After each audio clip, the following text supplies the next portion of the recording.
All right, cool. So this is going to be an open discussion. I would appreciate it if you guys can interject whenever you like.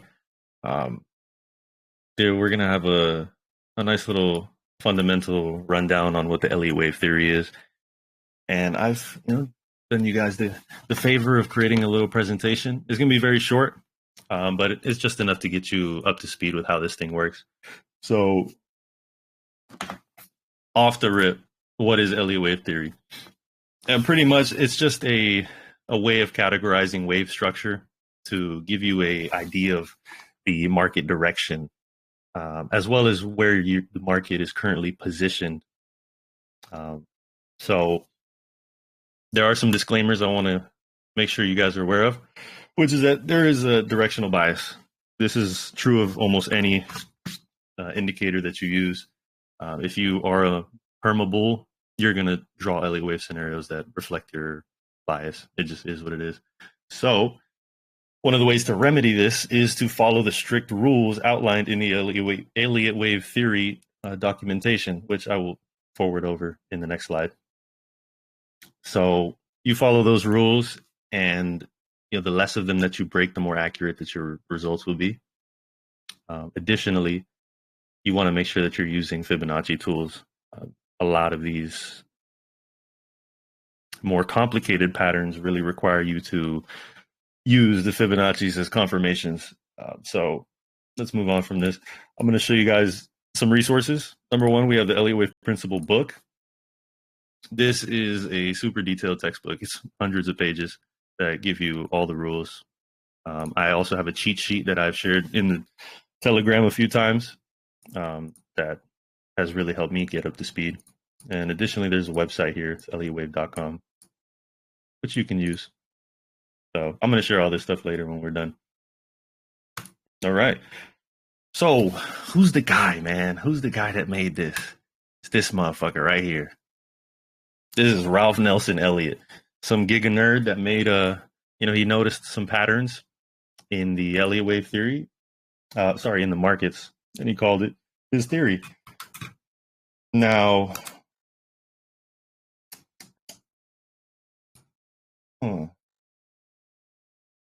the theory is pretty straightforward, and this is gonna hurt your eyeballs when you look at it. But this right here is essentially what it is. Right? It's a way of categorizing market structure, and he's noted that markets move in these 5 wave sequences. You'll notice that we have a large 1, 2, 3, 4, 5 right here. These are like the impulsive waves, the waves that move with the general trend, and then opposite of the trend, there's these 3 wave corrective moves. Now, why do they move in this direction? Nobody fucking knows, and not even he knows. In fact, I'm pretty sure there's a quote that I found somewhere on Google. He says, "As long as the shit works, I don't give a fuck." So he didn't even put in the effort to try to figure out why it moves that way. It's just a pattern that he noted, and it just happens to work quite effectively. So yeah, we'll move forward. There is one thing that I want to make sure you guys are aware of, which is that for you to have an accurate assessment, whenever you're doing an Elliott wave analysis, you want to make sure that you're moving through a 3 degrees of hierarchy. Now, you might wonder what that means. I have it right here on the chart. We have a much larger 5-wave degree, which is marked in red.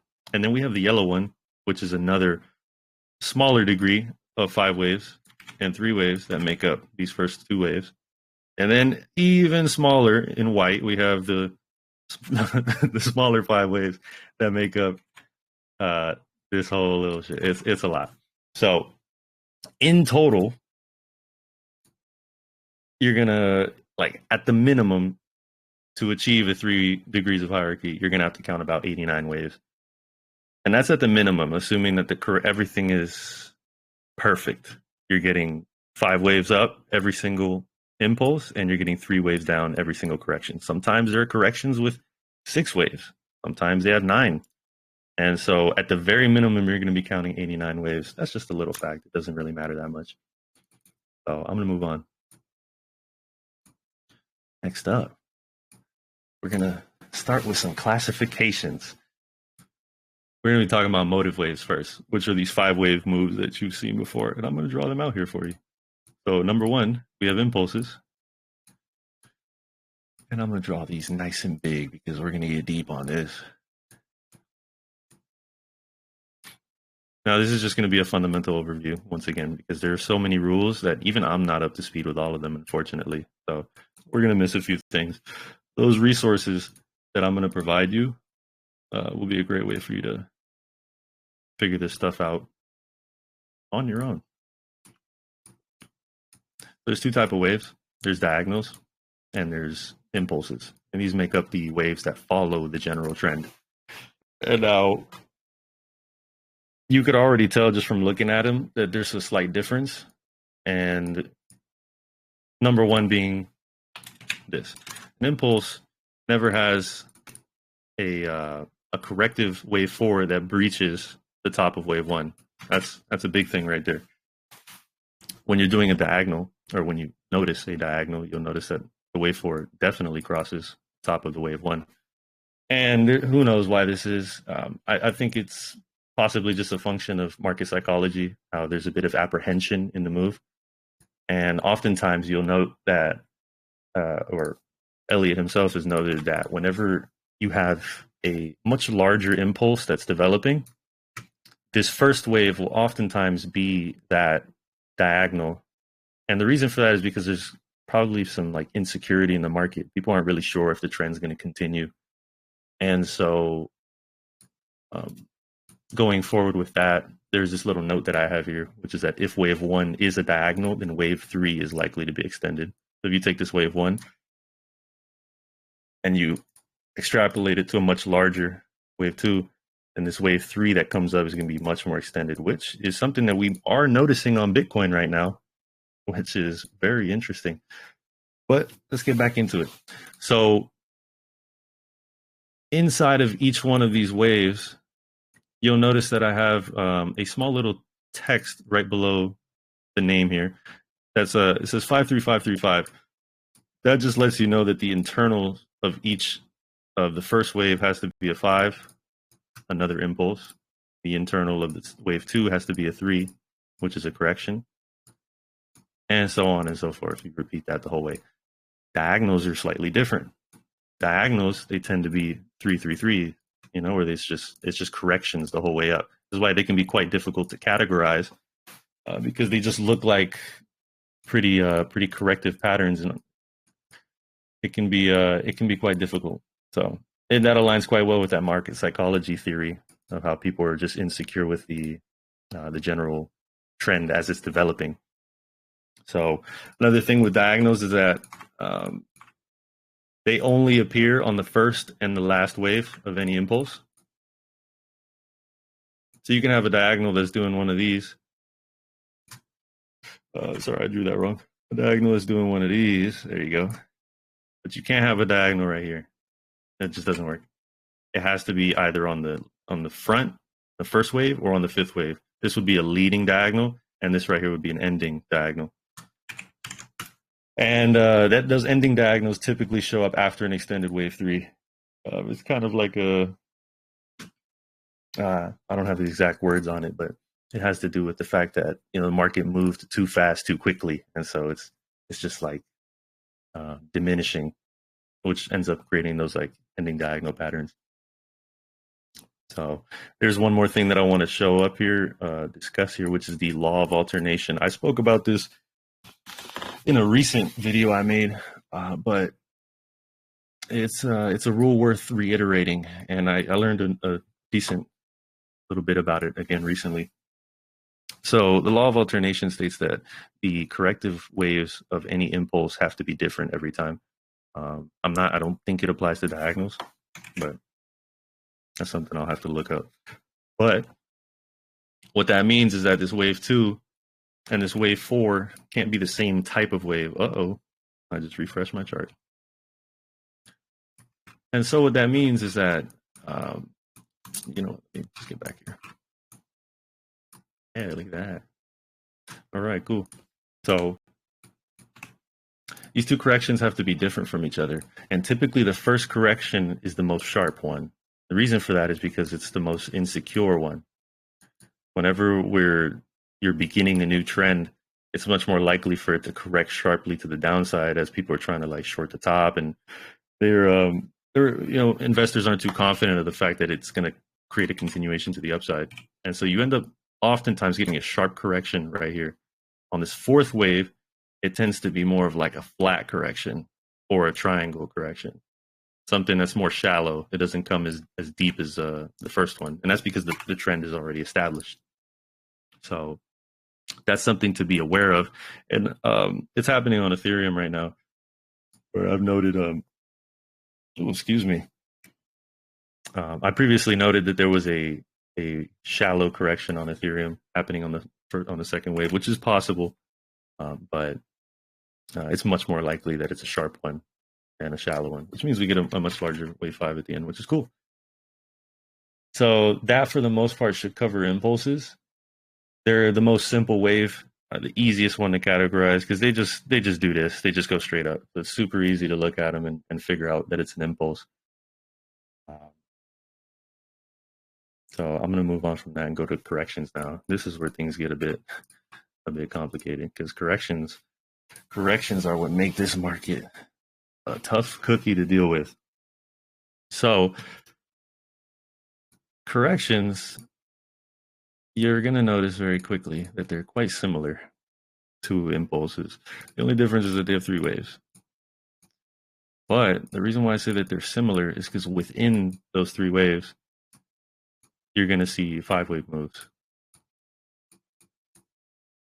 And this is where things get a little tricky, because you can see an impulse and assume, oh man, maybe it's a correction, or maybe it's the start of a much larger trend continuation. But that's not the case at all. In fact, it's just the start of a correction instead. So that's something to be aware of. One type of correction which I'm building right now is a zigzag, which is a 5-3-5. It has 2 impulses, one at the beginning, one at the end. This first impulse can be a leading diagonal, and the last one can also be an ending diagonal. But the inner one always has to be corrective. And so these are pretty easy to notice. They're 3 waves. They're pretty simple. Things get a little more complicated when you start dealing with flats. Flats are 3 waves. They're 3-3-5. So you'll have something kind of like this, kind of like that. And there's multiple types of flats. I'm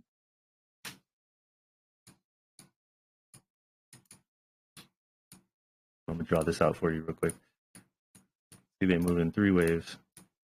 And then that last wave is an impulsive one.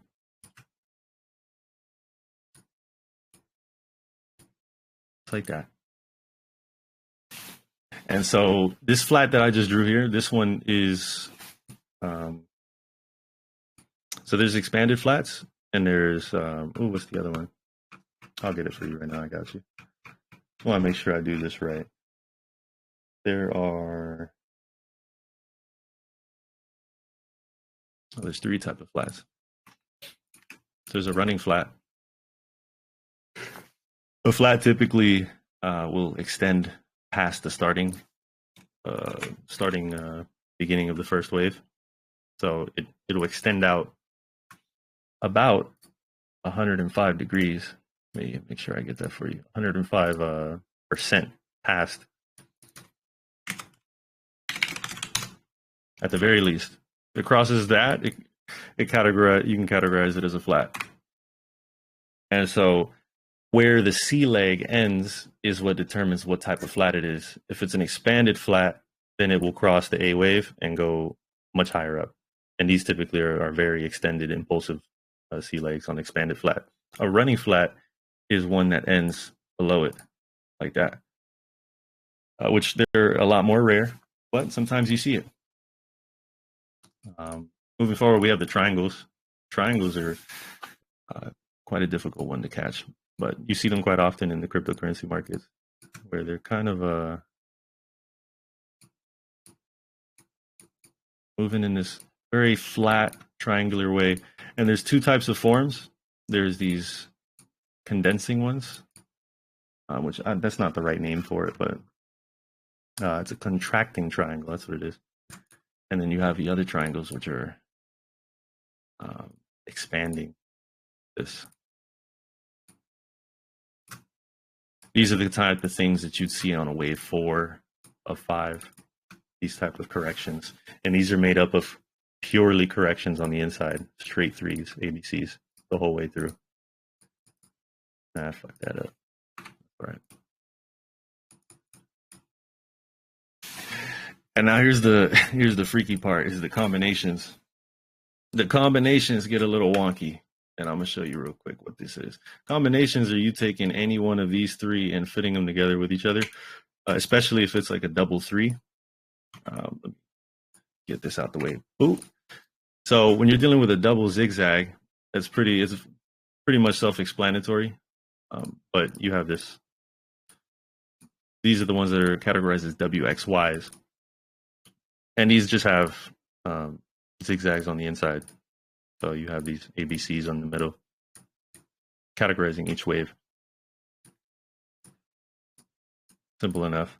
But yeah, these can be quite complex. And you could think that a correction's over, but then it extends into this double zigzag. It gets complicated. And then there's the triple zigzag, which this is something that we've actually seen on Bitcoin during the tariff situation. This is the wrong one. During the tariff situation, we had one of these happen, which is pretty much the same thing. The only difference is that it just extends even further. So same exact thing as before.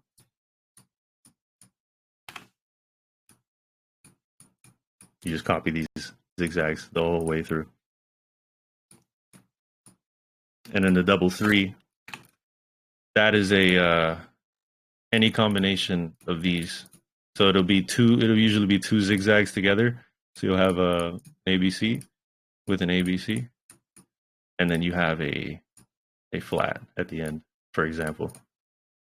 And that would make your double 3 correction, which is super complex. And you could switch these out any which way. It could be like this. It could be a flat at the beginning, zigzags at the end. This stuff. These combinations can get super complex, and they're quite rare. So you often don't see them. But you know, these are just like the main categorizations of waves that you can see for the most part. And so that's pretty much all I got for the presentation. So what I figured is that I would do a quick start to finish on something like CEWA, just so you guys can see what it looks like to actually do it on a real chart. Because the thing is that it's all well and good to talk theory and shit, but you got to put it down on paper. So I picked CEWA because it's a really easy one to do. Like, just looking at this, you can kind of see like, oh, there's a lot of impulses happening, some very like complicated corrections, but it's generally moving in an uptrend. So off the rip, we could just do this, right? You have this 1, 2, and then this is just a large 3, 4, 5. This is probably the most simplest way to go about this. And there's reasons for this. I could get into, because I did this on my own time, and like, you try to count this as the 3, and this is the 4, this is the 5. It doesn't work. And the reason for that is because wave 3s, one of the major rules is that the wave 3 cannot be the shortest wave, no matter what. So that immediately rules out this being the top and us like gearing up for this major correction to the downside. So we have to do this, move it like that. And this is just the kind of stuff like you have to know the rules for this to make any sense. Somebody else would have folded right there and be like, yo, the bear market's in, bro. We're cooked. So once you have that, we have our first degree. Remember that I said we have to do 3 degrees, right? It's all well and good. Like, okay, this looks good. You always want to start on the highest degree, and then you try to prove it with the smaller degrees. So let's see if we can prove this. So in order to prove this, I have to find 5 waves in this first wave, which I literally can't do. It's impossible, but just the nature of its impulsiveness. You could assume so, but let's see. We'll try to zoom out all the way to the back. And you can see how this process can get quite convoluted because you have to dig in on these shorter time frames and really like take a look at these. Look, that's just a fucking giga candle. Yeah, I'm not even gonna try that. So we're just gonna assume that that's a wave one, and then this is a pretty obvious correction. You have a let me draw it out for you. You have an impulse down to here, and then a correction to here, and then an impulse to here. Now let's see if that's true. Zoom in even further. You go, okay. So this right here looks like a wave one, and this is a flat into a wave two. And maybe you could say that this is a 3, 4, 5, like this. The reason why you call this a flat is because the price came just past the bottom, or you can say the end of wave one, and then came up past the A and broke this on C, right? Yeah, draw this out. It's like this. ABC. And this follows the law of alternation, which is great. You have a shallow correction, and then you have a sharp correction, and that ends the impulse. And then we have a nice three-wave move right here, which looks pretty obvious. Nice three-wave up like that, which is an impulse, a correction, an impulse. And for us to really confirm that, you got to zoom in even further. So it's like, you could already see what I'm talking about here. Like, this is just, you got to do the most here. But this kind of, you can see it's an A right here, a B, and a C. And this actually, yeah, this does look impulsive. We have a wave one, wave two, wave three, wave four. And this is a flat correction. This is like a triangular one. You can almost see it. And then this comes into a sharp correction right here for 3, 4, and then it's a 5. So I mean, it's kind of making sense. And then you just have this large impulse here, which I'm not going to count. You have the 1, 2, the 3, 4, and then a 5. That just will work with that. So let's move forward. And I'm not going to go so deep on this because I'm not trying to waste you guys' time. But the general idea is this: that we're working on this fifth wave. You can see right here, this. I have it on my other chart, but this is a WX. This is a triple correction right here. It would be something like this. Yeah, it should be like that. Last time I did it on my chart. I've already done this work. Let's do minuscule. There you go.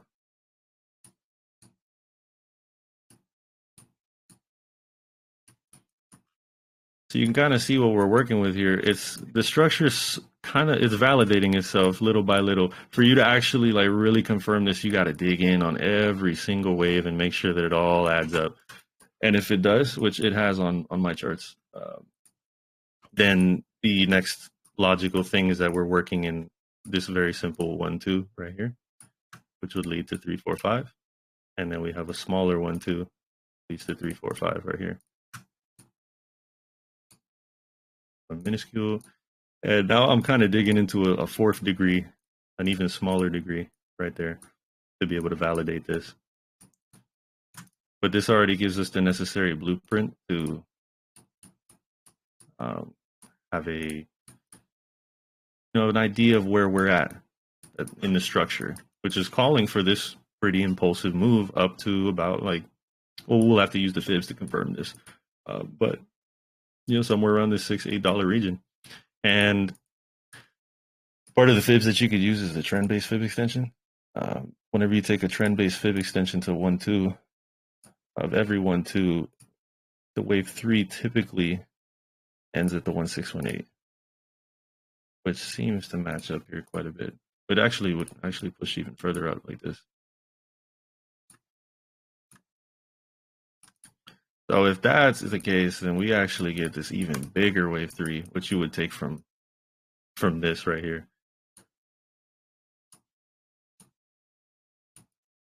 Which goes all the way up to $50. Which I doubt. But you never know, right? Markets are crazy. These are all just assumptions at the end of the day. Elliott Wave is not one of those things that I would use completely on its own. It's probably good to pair it with macroeconomics and global liquidity and that sort of thing. If you want to get the highest edge possible, but there are plenty of traders that I've seen that actually make money off of Elliott Wave just on its own, just because it just has that predictive capability, especially when you follow the rules really well. But yeah, for the most part, I think that covers it, man. I'm open to questions. If you guys got anything, let's do it. I can ask a question, but I'm gonna wait for everybody else because mine is gonna be a little extended. Go for it.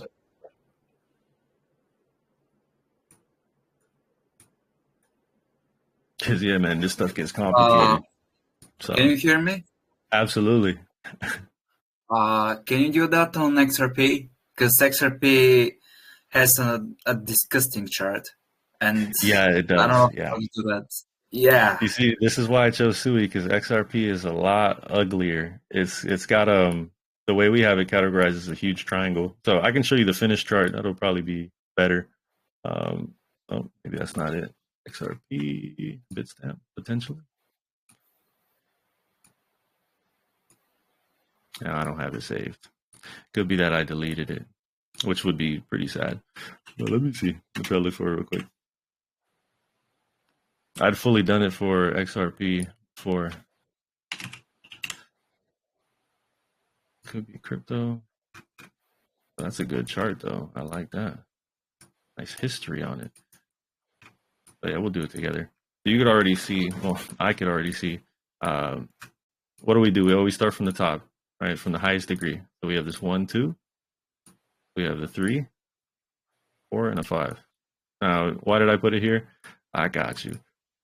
This already, you can kind of see that it's forming a triangle. And if you draw trend lines, it makes it easier for you to see it. Do it like this.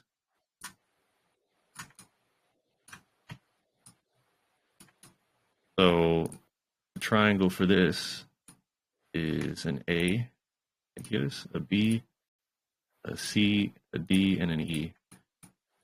Mm-hmm. I remember every single one of these has to be 3 waves within it. So you could already see that this has what looks like a leading diagonal impulse right there into a pretty sharp correction into what looks like another ending diagonal, which is kind of weird. I'm not going to lie to you. But let's take a look. So you have 2, 3, 4, 5. Yeah, that's pretty much it. Looks like a perfect diagonal.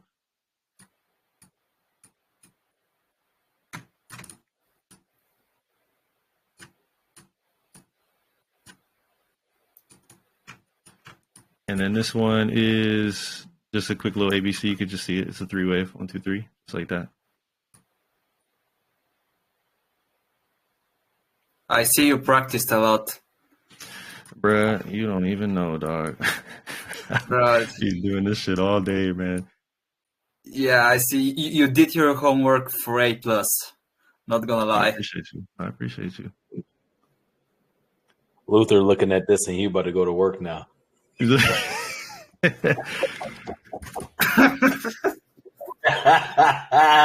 all right, you know what? I'm gonna go to work now. Yeah, he's like, I think I'm gonna have to just stick to the job. My head hurts. I need to go through it a little bit more easy.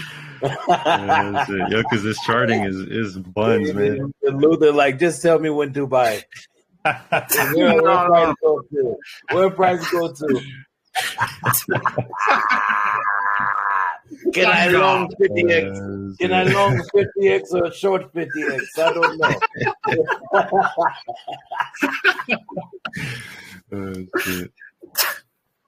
Yeah, so where do I buy? Yeah. Yeah. You summed it up for this motherfucker. That's all he wanted, bro. He's like, all right. I hate XRP. Where am I buying, bro? No, I hate XRP. I just had a question. I could actually answer that though. You gonna see in the chat. You gonna see in the chat. You gonna see in the chat by tomorrow. This motherfucker gonna send a fucking P&L card. He's gonna be like, just took the long for Slim GC. Thanks, Slim. Hey, as long as I get a check, man. But you know he gonna do it. No, I ain't.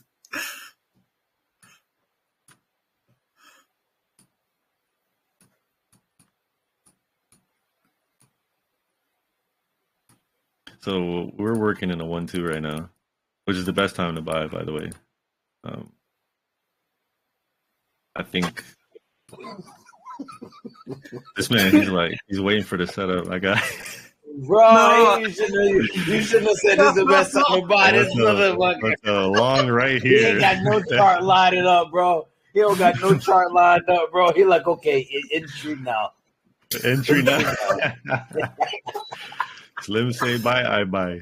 Slim says buy, it looks good. You don't even need to verify no liquidity, nothing else. Slim said have done a lot of homework. Slim done the homework for me. He's done the homework for me. He done a good job. Okay, time to buy. Oh my god. No, it was just the silence. I knew you waited for something to say. You know what's so funny? I want Slim to finish this, but it's so funny because I don't know. Something told me as soon as Luther was going to say something, I knew he was just looking for an entry. And then when he said, "It seemed like you know what you're doing," it's like he's trying to convince himself. He's like, "Okay, you know what? I can actually trust what he says. You know what? I'm going to take the long now." Okay, he said. What do you mean? No, he said it's gonna go to that 2, and then it's gonna go to that 3, and then it's gonna go to that 4. Okay, cool. I'm gonna buy 2, 3 short. He go a long 2, a short 3, a long 4. I take the 3. No, you know Bro, you're such a DJ, bro. You're such a No, I DJ, was just saying, good job. The guy did a presentation. He did do a good job, but you're just such a DJ. I was patting him on the back. What do you mean? Yeah, he did a good job, but you still a DJ. True, Anyway, though. I'm on mute it. I'm on finish your job, Slim. It's pretty much almost done. I'm just like creating fib targets and shit. But essentially, this falls in line with the April correction that we had in Bitcoin. There's an error here on the chart. I want to call this cap. On different charts like Coinbase, it ends like right here, which makes it a valid WXYZ. If it's down here, you kind of have to like, which you can categorize it as a double correction instead of a triple, but we're gonna count it as a triple. Either way, it's a finished correction, and we have 2 clear impulses. Now, this doesn't have to be this way. You could also count this as 1, 2, 3, 4, 5 for like shallower targets, which is the safest way to play it low key. Like as soon as price crosses this all-time high, you take profits around like the $4 area or just below that, and you'll probably be safest. But yeah, that's probably the safest thing to do. I don't even want to give prescriptions. Like, it's actually a nested 1-2, where it's a 1-2 into a 1-2, so that you get 3, 4, 3, 4. It's into like these $10, $12 region, because that's just like degenerate. But it is very possible. Either way, this is like the kind of correction I'm looking at. You could count it as an ABC right here. Which this is how double corrections start, is that it looks like a finished correction like this. You're like, all right, cool, it's done. And then you get this impulse up, and then you get this wave 2, and maybe it just goes from here, right? But if it happens to come down, then this would be a great spot to long. I'm just saying. So, yeah. You buy now. You can buy now. Ricky, don't say anything. Thank you for your time.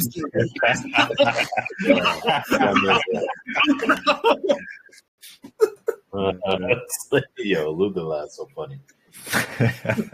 So, Slim. So, what I'm figuring out is, with the Elliott Wave Theory, is that it's somewhat like the patterns, right? So, I'm gonna share my screen.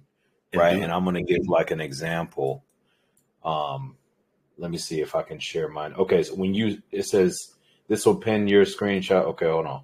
Okay, you know what? I'm gonna stop recording then. Yeah. I don't want to take away from it because people they're so slow. Stop recording.